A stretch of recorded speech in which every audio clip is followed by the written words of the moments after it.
자, 전 세계 수많은 사람들의 관계를 바꿔놓은 인간관계의 정석과 같은 책이 있습니다. 바로 데일 카네기의 인간관계론입니다. 데일 카네기의 인간관계론. 데일 카네기는 수많은 사람들을 만나면서 이런 결론에 도달했습니다. 사람을 움직이는 것은 논리가 아니라 감정이고, 또 그 감정을 여는 열쇠는 기술이 아니라 태도다. 그는 성공적인 인간관계를 위한 여러 가지 방법들을 책에서 제시를 합니다. 비판하지 말라, 진심으로 칭찬하라, 그리고 상대의 입장에서 생각하라. 정말 정석적인 내용이죠. 어떻게 보면 이러한 내용들을 모르는 사람들은 별로 없을 것입니다. 그런데 이 책을 깊이 읽어보면 한 가지 공통된 흐름이 있습니다. 관계의 기술이 아니라 그 기술을 가능하게 하는 내면이 그 공통점입니다. 말을 잘하는 사람이 관계를 잘하는 것이 아니라는 것입니다. 마음이 바른 사람이 관계를 살린다라는 것이죠. 여러분, 우리는 관계에 대해서 종종 이렇게 생각을 합니다. 내가 조금만 더 노력하면 괜찮아질 거야. 내가 조금만 더 참으면 우리 가정은 평화로워질 거야. 그래서 나름의 최선의 노력을 하죠. 참아보고 또 이해하려고 해보고 또 맞춰주려고 합니다. 참 훌륭한 마음이죠. 그런 마음 자체가 훌륭한 마음이에요. 그런데 이상하죠? 그런데 이상합니다. 분명히 나는 정말 열심히 노력을 하고 있는데 관계가 좀처럼 좋아지지를 않습니다. 오히려 마음이 더 멀어지기도 하는 것입니다. 그래서 많은 사람들이 가정에서 노력하다가 안 되니까 어떻게 됩니까? 그냥 신경을 꺼버리는 거죠. 그냥 흐르는 대로, 하던 대로 가는 겁니다. 어차피 안 되는데. 이런 마음이 있는 거죠. 같은 식탁에 앉아서 식사를 하는데 서로 다른 세상에서 살고 있는 것 같습니다. 가장 가까워야 될 가족들이 가장 먼 사람이 되어 버립니다. 도대체 왜 그럴까? 도대체 왜 그렇겠습니까? 왜 그럽니까? 우리가 반드시 알아야 될 하나님의 말씀, 핵심 원리가 있습니다. 이 관계는 어떻게 보면 우리가 나무를 생각해 보면 잘 알 수가 있습니다. 이 나무의 가지가 아무리 건강해도 어떻습니까? 겉으로 보기에는 좋아 보일지 모르지만 열매는 맺지 못합니다. 왜 그렇습니까? 뿌리가 썩어 있는데 가지가 겉으로 보기에 좋아 보인다고 해서 멀쩡해 보인다고 해서 열매를 맺을 수는 없는 거죠. 그리고 결국에는 뿌리가 썩어 있으면 문제는 터지게 되어 있습니다. 바로 그런 의미에서 우리는 관계에 대해서, 인간관계에 대해서 생각해야 되는 것입니다. 그래서 오늘은 어떤 인간관계의 기술이나 그런 방법론들을 얘기하기보다는 그 인간관계의 기본이 되어야 될, 중심이 되어야 될, 전제가 반드시 되어야 될 그 뿌리에 대해서 오늘 성경 말씀은 말씀하고 있다는 것을 여러분에게 알려드리고 싶습니다. 그래서 우리는 그 말씀, 뿌리를 어떻게 살려야 되는가, 그것에 대해서 오늘 말씀을 살펴보면서 돌아보고자 합니다. 그래서 우리는 이런 중요한 질문을 던져야 되는 거예요. 나는 지금 관계를 고치려고만 하고 있는가, 아니면 관계의 뿌리를 살리려고 하고 있는가, 관계의 근본을 살리려고 하고 있는가. 이 질문에 대한 답이 어떠한지에 따라서 우리의 가정은 완전히 달라지게 되는 것입니다. 오늘 하나님의 말씀은 우리에게 그 뿌리를 보여주는 거예요. 오늘 말씀을 통해서 관계가 안 좋은 진짜 이유가 무엇인지 살펴보고 그에 따른 하나님의 메시지를 듣고자 합니다. 말씀을 잘 듣고 뿌리가 건강해져서 좋은 열매를 맺을 수 있는 저와 여러분 되시기를 축복합니다. 자, 먼저 에베소서 6장 1절을 살펴보겠습니다. 에베소서 6장 1절 같이 읽겠습니다. 시작. 자녀들아, 주 안에서 너희 부모에게 순종하라. 이것이 옳으니라. 정말 우리가 그 어버이날 때마다, 어버이 주일 때마다 읽는, 묵상하는 말씀이죠. 그런데 우리는 이 말씀을 들을 때 보통 순종하라 이 단어에 집중을 합니다. 그러나 성경은 더 깊은 곳으로 우리를 이끕니다. 바로 주 안에서입니다. 주 안에서. 주 안에서. 이 표현은 이 말씀의 중심축인 것입니다. 에베소서 전체 흐름 속에서 보면 더 분명해져요. 에베소서 1장에서 3장까지는 우리가 그리스도 안에서 어떤 존재인지에 대해서 가르쳐 줍니다. 그리고 4장부터는 이렇게 시작돼요. 에베소서 4장 1절 같이 읽겠습니다. 시작. 그러므로 주 안에서 갇힌 너희를 원하노니 너희가 부르심을 받은 일에 합당하게 행하여. 자, 뭐라고 얘기하고 있어요? 부르심에 받은 일에 합당하게 행하라. 그렇게 말씀하고 있습니다. 즉 관계의 명령은 뭐예요? 명령에서 시작되지 않는다는 거예요. 명령에서 시작되지 않는다는 거예요. 부르심이라고 하는 그 정체성에서부터 시작된다는 것입니다. 그리고 에베소서 5장 21절은 이렇게 말씀합니다. 같이 읽겠습니다. 시작. 그리스도를 경외함으로 피차 순종하라. 그리스도를 경외함으로 피차 순종하라. 우리가 잘 아는 말씀이죠. 여러분 이제 이 흐름이 보이십니까? 흐름이 보여요? 하나님과의 관계, 그 다음에 질서, 그 다음에 인간관계, 이런 흐름이 에베소서에 흐르고 있는 거예요. 그래서 본문 말씀의 핵심인 주 안에서 순종하라, 이 말씀은 부모가 완벽하기 때문에 순종하라는 뜻이 아닙니다. 부모가 옳기 때문에 순종하라는 뜻도 아니에요.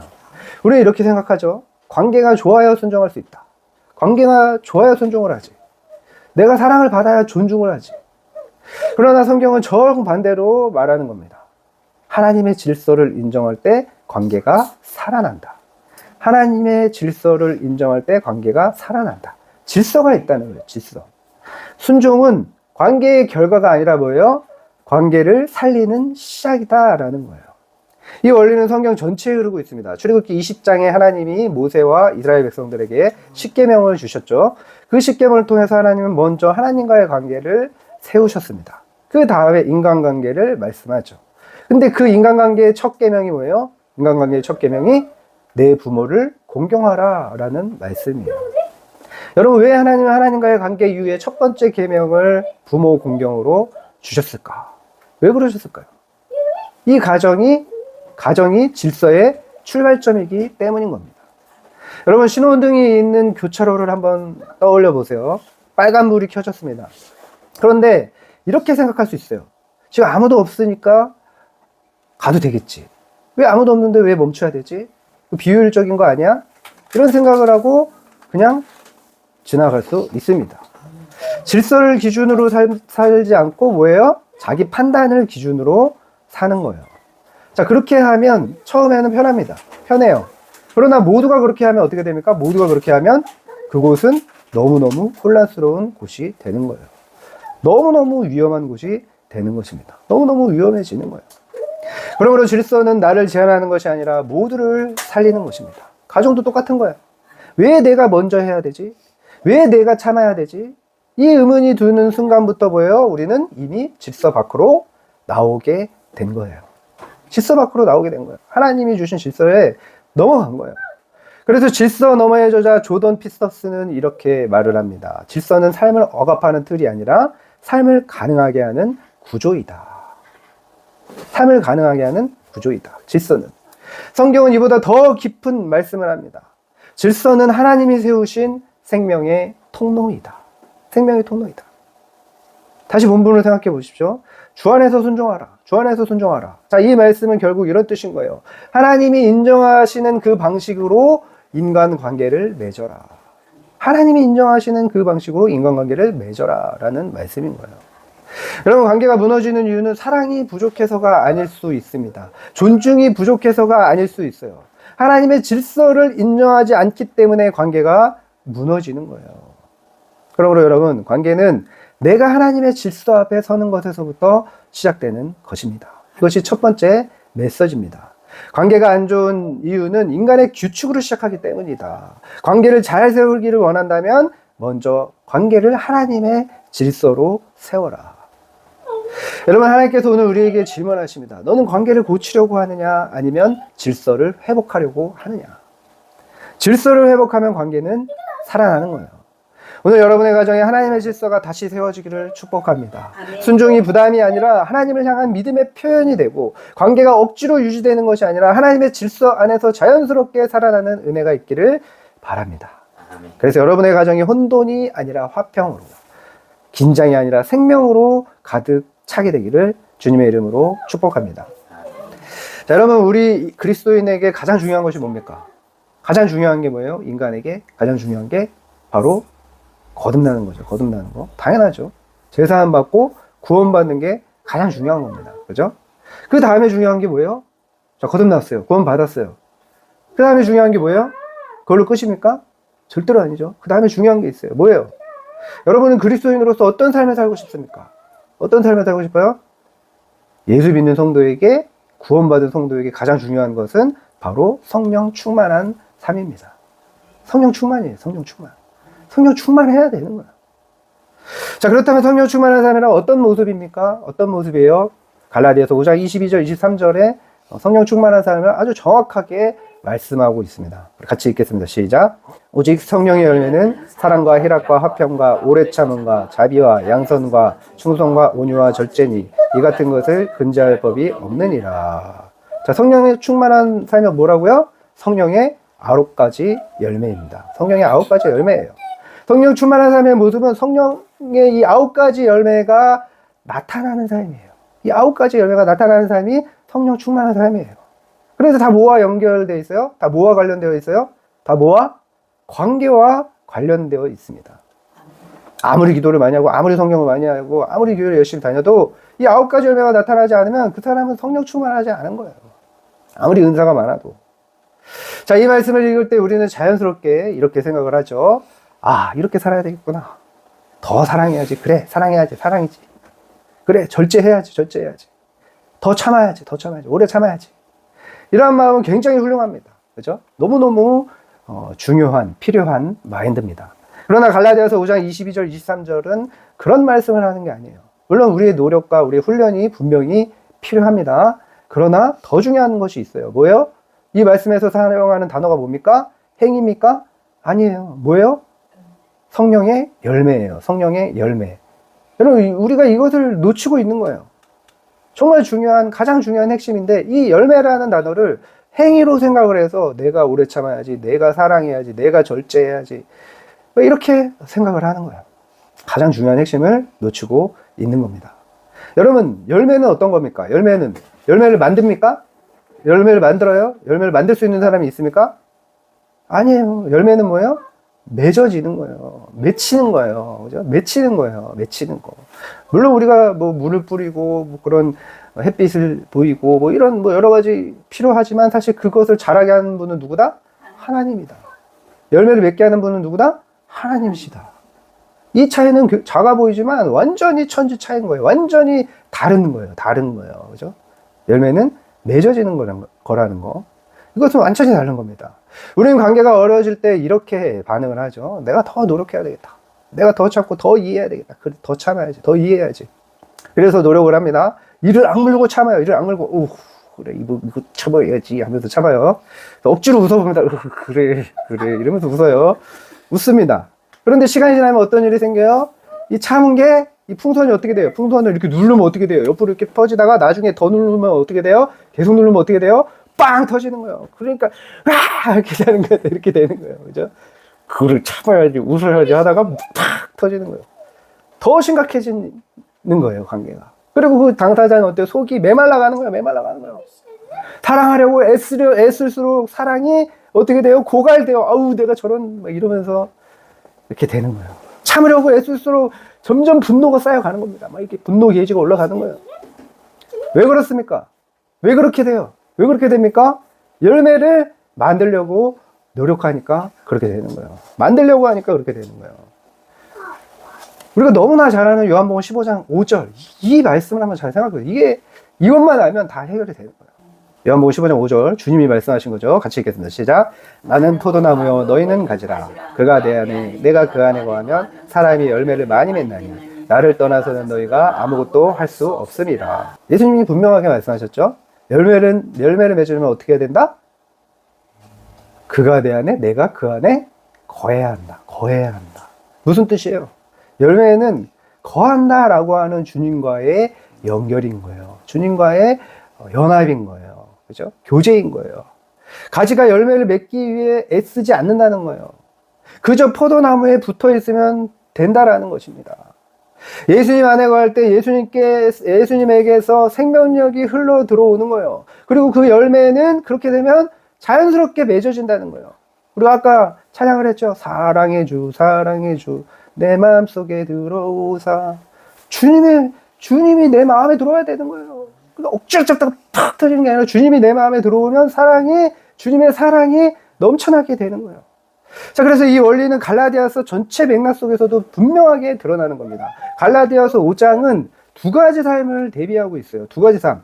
성령의 9가지 열매를 얘기하지만 그 앞구절에 이렇게 말씀하고 있는 거예요. 갈라디아서 5장 19절에서 21절 우리 같이 읽겠습니다. 시작. 육체의 일은 분명하니 곧 음행과 더러운 것과 호색과 우상숭배와 주술과 원수 맺는 것과 분쟁과 시기와 분냄과 당짓는 것과 분열함과 이단과 투기와 술 취함과 방탕함과 또 그와 같은 것들이라. 전에 너희에게 경고한 것 같이 경계하노니 이런 일을 하는 자들은 하나님의 나라를 유업으로 받지 못할 것이요. 이 앞구절에 성령의 아홉 가지 열매 앞구절에 바로 이렇게 말씀하고 있어요. 주로 뭡니까? 우상숭배 뭐 이런 게 있지만 관계에 관련된 게 많이 있어요. 원수 맺는 거, 분쟁, 시기, 분냄, 당짓는 거, 분열한 거, 분열함. 이렇게 얘기하고 있는 거예요. 이게 바로 육체의 일이라는 거예요. 육체의 일을 말씀하고 있습니다. 성령의 9가지 열매 앞에 육체의 일을 얘기하고 있는 거예요. 근데 육체의 일이라고 말하고 있죠. 육체의 일. 일 뭡니까? 일이 뭐예요? 일이 뭐예요? 행동이잖아요. 행위잖아요. 행위잖아요. 그러니까 곧 행위라는 거예요. 그러나 성령의 열매는 일이 아니라고 말씀하고 있어요. 일이 아니라 뭐다?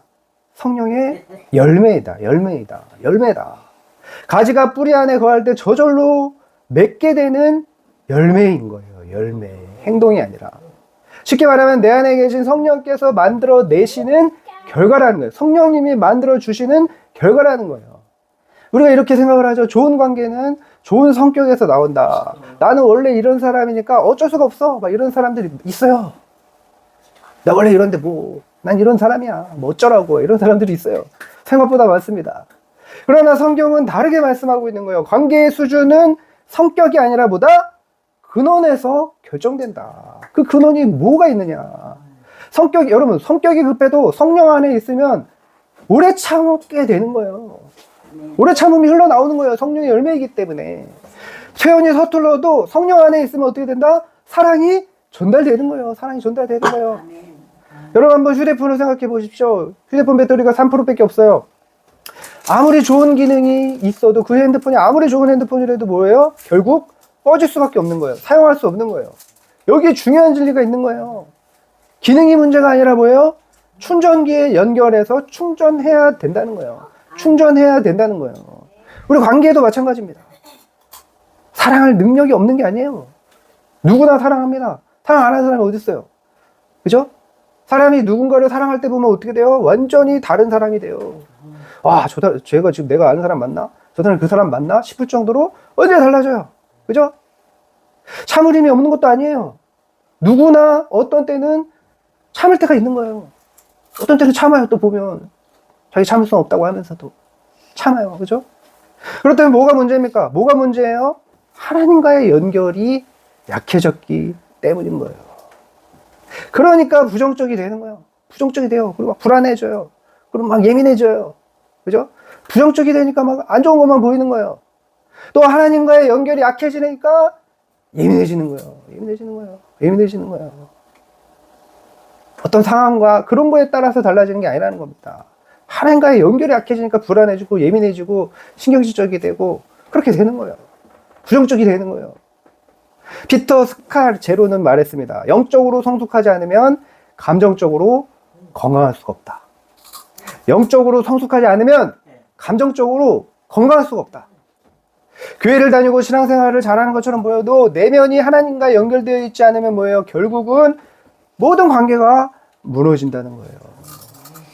여러분, 우리는 지금까지 관계를 위해서 너무 많은 에너지를 쏟았습니다. 말을 조심하고 태도를 바꾸고 방법을 바꾸려고 했어요. 그렇죠? 가진 노력을 했습니다. 그러나 성경은 단순하면서도 깊은 진리를 말씀하는 거예요. 뭐예요? 나의 안에 거하라. 나와 연결되어라. 그걸 말씀하고 있는 거예요. 이것이 두 번째 메시지입니다. 관계가 안 좋은 이유는 노력만 하기 때문이다. 노력만 하기 때문이다. 관계를 살리는 비결은 노력보다 성령의 열매를 맺는 것이다. 그렇습니다, 여러분. 관계는 노력으로 유지되는 것 같지만 결국 생명으로 유지되는 거예요. 성령과 연결되지 않은 노력은 언젠가 반드시 무너지게 되어 있습니다. 그러나 성령과 연결된 삶은 반드시 열매를 맺는 거예요. 반드시 열매를 맺는 거예요. 여러분, 오늘 본문을 통해서 하나님께서 우리에게 이렇게 말씀하시는 거예요. 열매를 만들려고 하지 말고 나의 안에 거하라. 나의 안에 거하라. 내가 도와주겠다. 내가 도와주겠다. 여러분, 답은 어디에 있는 겁니까? 인간관계도 결국 하나님과의 관계에서 결정된다라는 것입니다. 예수님과 연결되면 성령 충만해집니다. 은혜로 충만해져요. 여유로워져요. 나 같은 죄인 살리신 그 주님의 놀라운 사랑과 은혜를 많이 깊이 깨달아 보세요. 그러면은 그 은혜에 막 감사하게 되고 기쁘게 되고 막 넉넉해지게 되는 거예요. 그러니까 다른 사람을 대할 때도 아우 그래 뭐 다 사랑으로 넘치게 되는 거예요. 그런 마음으로 대하게 되는 거예요. 내가 주님의 은혜로 가득하면 그 마음으로 다른 사람을 대하게 돼 있는 거예요. 내가 여유로우니까, 내가 넉넉하니까, 내가 기쁘니까 예민하지 않고 오히려 넉넉해지는 거예요. 다른 사람들을 측은히 여기게 되고 측은지심이 생기는 거예요. 사랑이 생기는 거예요. 그러므로 여러분, 관계가 힘들수록 더 뭘 해야 된다? 예수 안에 거해야 되는 겁니다. 아멘. 관계가 고민될수록 더 해야 된다? 말씀을 묵상하고 기도해야 되는 거예요. 그러면 반드시 놀라운 일이 일어납니다. 여러분 안에 은혜의 말씀이 있고 기도로 은혜가 충만하다면 반드시 놀라운 일이 일어나게 될 것입니다. 이런 관계는 어려운 것이 아니게 되는 거예요.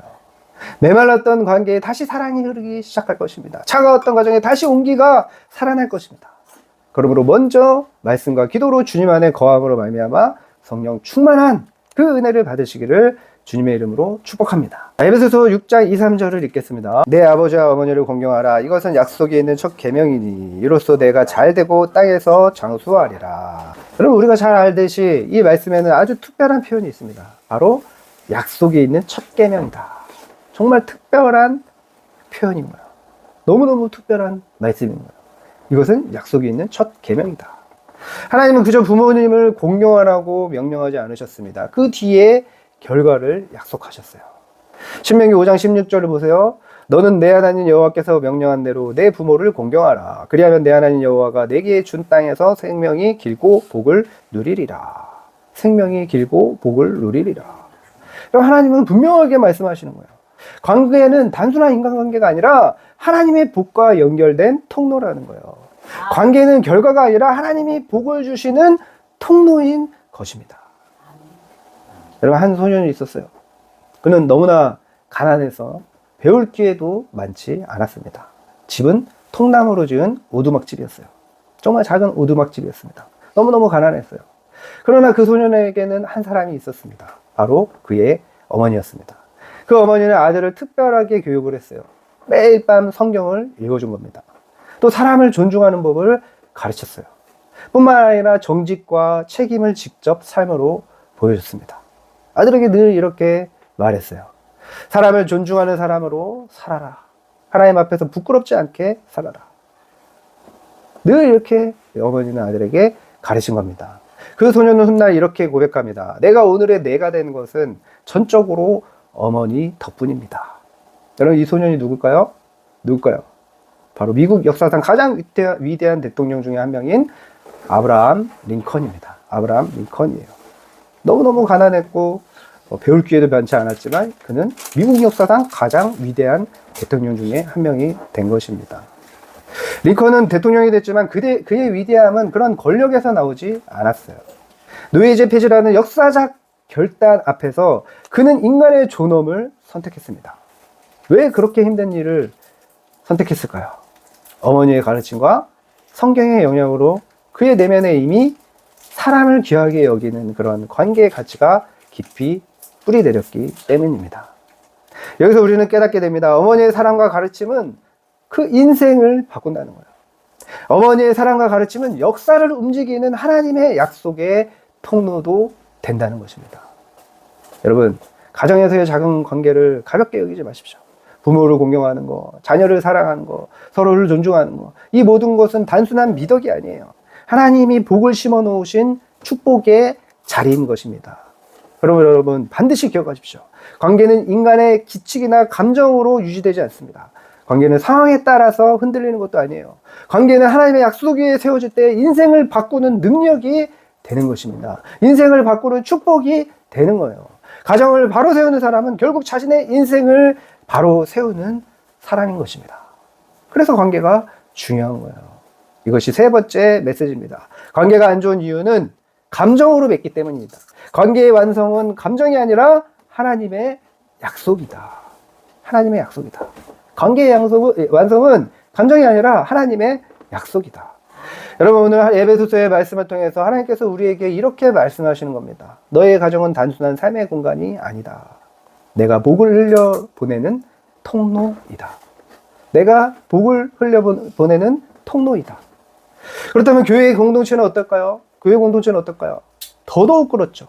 더더욱 큰 축복의 통로겠죠. 그러므로 교회에 나가지 않는 신앙은 가장 중요한 것 중에 하나를 놓치는 거예요. 교회 공동체에서 관계를 제대로 맺지 않는 것도 가장 중요한 것을 놓치는 거예요. 가장 중요한 한 축을 놓치고 있는 거예요. 그러니 은혜가 안 되죠. 그러니 성장을 못하죠. 여러분, 오늘 우리가 부모를 향한 마음을 새롭게 하시기를 바랍니다. 자녀를 향한 태도를 다시 세우시기를 바랍니다. 다시 세우시기 바랍니다. 그럴 때 놀라운 일이 일어납니다. 아멘. 작은 순종 하나가 인생을 바꿉니다. 작은 존중 하나가 가정의 미래를 바꿉니다. 보이지 않는 것에서 하나님의 약속이 자라나기 시작하는 것입니다. 교회도 마찬가지예요. 여러분의 가정이 약속의 땅이 되기를 축복합니다. 여러분의 가정을 통해서 가정이 살아나고, 여러분을 통해서 가정이 살아나고, 여러분의 가정의 회복을 통해서 세상이 변화되는 그런 놀라운 은혜가 풍성하게 펴져나가기를 주님의 이름으로 축복합니다. 아멘. 말씀을 마치겠습니다. 처음에 서론에서 우리가 질문을 했죠. 왜 관계는 노력해도 잘 풀리지 않을까? 이제 답은 분명해졌죠. 관계는 기술보다 열매이기 때문입니다. 오늘 우리는 하나님의 말씀을 통해서 세 가지를 배웠습니다. 관계가 안 좋은 이유는 인간의 규칙으로 시작하기 때문이다. 그러므로 먼저 관계를 하나님의 질서를 세워라. 관계가 안 좋은 이유는 노력만 하기 때문이다. 관계를 살리는 비결은 노력보다 성령의 열매를 맺는 것이다. 관계가 안 좋은 이유는 감정으로 맺기 때문이다. 관계의 완성은 감정이 아니라 하나님의 약속이다. 아멘. 여러분, 관계를 바꾸는 것보다 먼저 관계의 뿌리를 바꾸십시오. 관계의 뿌리를 바꾸십시오. 하나님의 질서를 세우고 성령 안에 거하며 약속을 붙드십시오. 그러면 반드시 좋은 열매를 맺게 될 줄 믿습니다. 여러분의 가정이 사랑이 흘러나오는 곳이 되기를 축복합니다. 여러분의 가정 가운데 작은 순종 하나하나가 모여서 하나님의 큰 복이 시작되기를 주님의 이름으로 축복합니다.